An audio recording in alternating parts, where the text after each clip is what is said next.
You are welcome to this channel. Don't forget to like, to share, and also to subscribe. In the news today, I'm aware of Boko Haram's meeting. They put bounty on my head. If anybody kills me, he has a price. Dachomo, Pastor Ezeko Dachomo, a well-known minister, rights activist, and regional head of the Church of Christ in Nations, coaching, has claimed that his life is being targeted because of the bold stance he has taken against terrorist groups and bandit activities in Nigeria. During an interview with News Central, Dr. Dachomo revealed that he received warnings urging him to stop speaking out publicly against acts of terrorism.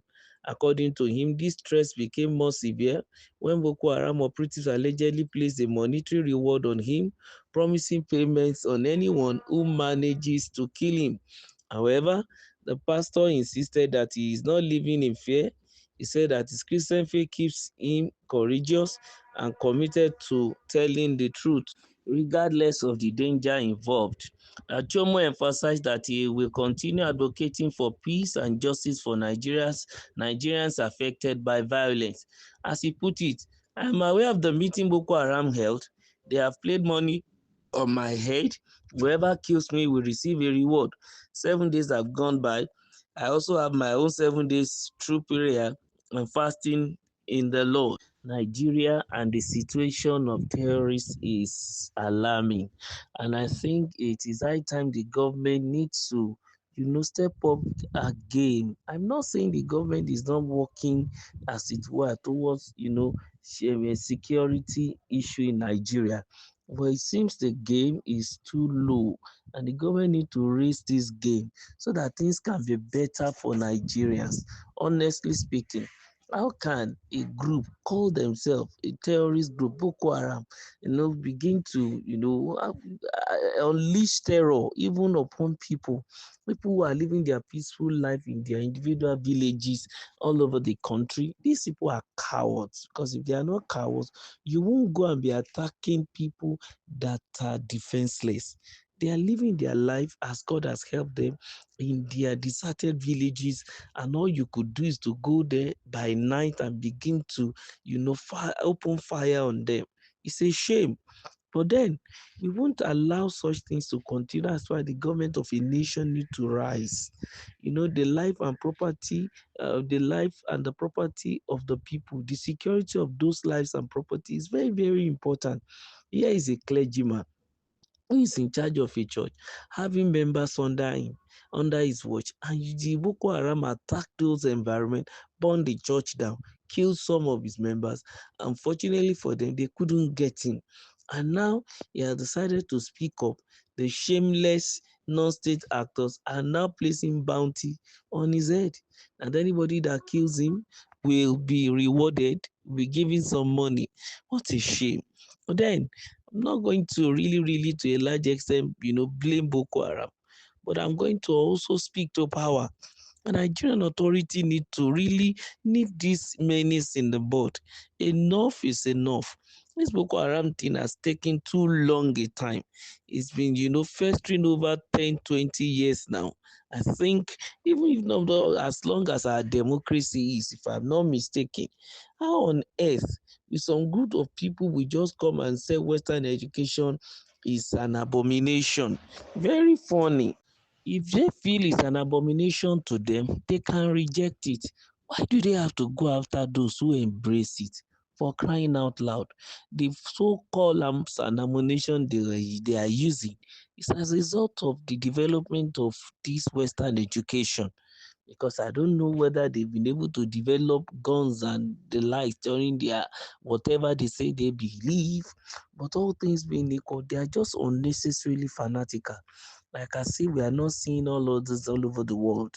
Though I can't really categorically speak for them and the others, but by their fruits, they say you will know them. The kind of result they are churning out is so alarming and is so disappointing to a large extent that people cannot sleep freely in this country anymore, especially in the northern part of the country. Now they are even trying to come to the southern part of the country, trying their best to, unleash terror in places like Kwara State.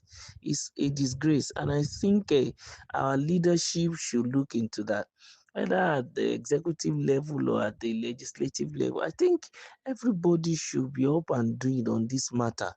They should try as much as possible to rid the military of these, enemies of progress. Because oftentimes I don't think it is the whole rank and file of the military that is having problem, but it seems as if those who are really at the ends of affairs of our security architecture are having issues. Because I don't know how they will sit down and make a plan to put a stop to something. A military of a country, you are fighting internal, battle. Those who are not up to how many thousands, they are not up to 1 million, and you couldn't wipe them out. I don't want to say shame on our military because I know some of them are really working and doing one thing or the other. But somehow there are some fifth columnists among them whose job is they are bent on frustrating, you know, the work that those who are doing good among them seems to be doing. And that is unbecoming. In fact, it's not something to write home about at all. Can you imagine now, you know, putting bounty on the head of an innocent Nigerian who has rights to live and to, enjoy himself and to move freely in this country? But some set of disgruntled young men, fanatical, indoctrinated people are now coming together to say what they want to do is to put a stop to the man's life. Who gave them the right? Even the creator does not give right to anybody to snuff life out of another person, not to talk of some bunch of uneducated, jihadists or fanatical indoctrinated people. And I think honestly speaking, the earlier the better. Let our military up their game. Let them be proactive. Let it be also that this particular pastor should be given full-fledged security.